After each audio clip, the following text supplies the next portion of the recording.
डिसेंबर या दिवशी संस्कृत भारती गोवा, हर्मल पंचक्रोशी शिक्षण मंडळ हर्मल तसंच राजभाषा संचालनालय गोवा यांच्या संयुक्त विद्यमाने हा कार्यक्रम हर्मल पंचक्रोशी हायस्कूलच्या पटांगणावर किंवा ग्राउंडवरती हा होणार आहे. त्यामध्ये सर्वसाधारणपणे आता सांगितल्याप्रमाणे 2200 विद्यार्थी किती वाजता सर? 2200 विद्यार्थी सहभागी होणार आहे. हा कार्यक्रम सकाळी 8:45 ठीक सुरुवात होणार आहे आणि एकूण हा कार्यक्रम 11 पर्यंत संपणार आहे. असा हा कार्यक्रम आहे. याच्यामध्ये प्रमुख वक्ता म्हणून श्रीमान सचिन भाटवडेकर हे भागवत पुराण कथाकार प्रमुख वक्ता म्हणून या ठिकाणी असणार आहेत. त्यानंतर सन्माननीय अतिथी म्हणून राजभाषा संचालनालय यांचे संचालक श्रीमान राजू विश्राम गावस हे असणार आहेत.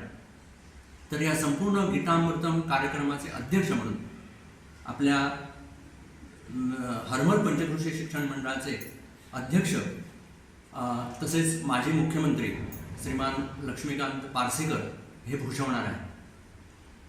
याच्यामध्ये संपूर्ण कार्यक्रमामध्ये मुलं ही 12वा आणि 15वा अध्याय म्हणणारच आहे. त्याचबरोबर या ठिकाणी 2 अजून कार्यक्रम होणार आहेत. त्याच्यामध्ये कृष्ण आणि अर्जुन हे संवाद हे नाट्य रूपामध्ये सादर केले जाणार आहे. त्याचबरोबर गणेश वंदना असणार आहे.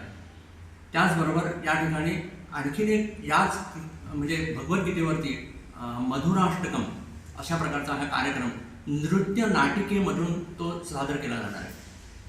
या संपूर्ण कार्यक्रमामध्ये पेडणे तालुक्यातून 14 विद्यालय सहभागी होणार आहेत. या 14 विद्यालयांमध्ये साई विद्या मंदिर तोरसे, विद्याप्रसारक हायस्कूल मोर्जी, मांद्रे हायस्कूल मांद्रे, सरकारी हायस्कूल दाडाचीवाडी, विकास हायस्कूल वळपे, सरकारी high school Agarwada, Bhagwati high school Pedne, viscount high school Pedne, Torse high school Torse, त्याचप्रमाणे Ramakant Khalap high school Mandre, Parse high school Parse, Durga high school Parse, Kamleshwar high school Pethechawada आणि हा कार्यक्रम ज्या ठिकाणी होणार आहे ते हायस्कूल म्हणजे हर्मल पंचक्रोशी हायस्कूल हर्मल अशी एकूण 14 हायस्कूल या 14 विद्यालयातील मिळून 2200 विद्यार्थी हा कार्यक्रमामध्ये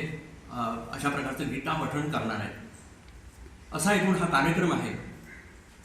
तर ह्या कार्यक्रमासाठी पेडण्यातील त्याचप्रमाणे इतर तालुक्यांमधून हा उद्घाटनाचा कार्यक्रम असल्यामुळे हा उद्घाटनाचा कार्यक्रम बघण्यासाठी आणि हा वेगळा प्रकारचा कार्यक्रम आहे. अशा प्रकारचे कार्यक्रम झालेले नाही. काय कार्यक्रम आहे हा बघण्यासाठी म्हणून जास्तीत जास्त लोकांनी याच्यामध्ये उपस्थिती लावून हा कार्यक्रम पाहावा.